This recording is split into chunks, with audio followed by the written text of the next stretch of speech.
Men ismim Soliha. Men kelajakda yaxshi arxitektor bo'lmoqchiman.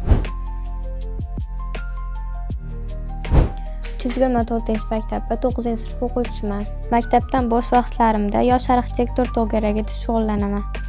Ushbu chizayotgan loyiham 3 xonali sodda uy rejasi. Ushbu loyiham 2 asosiy xona, 1 yordamchi xona va 1 sanuzeldan iborat. Asosiy eshikdan kirilganda o'ng tomonda mehmonxona, to'g'rida sanuzel, chap tomon ichkari qismida yotoqxona va oldi qismida oshxona joylashgan. Bu loyihani chizishdan oldin bir nechta variantlar chizib ko'rdim.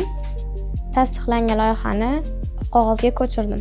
Xonalarni yosh oila uchun qulay va tartibli joylashtirishga harakat qildim. Ushbu loyiha asosida maket yasashni boshladim.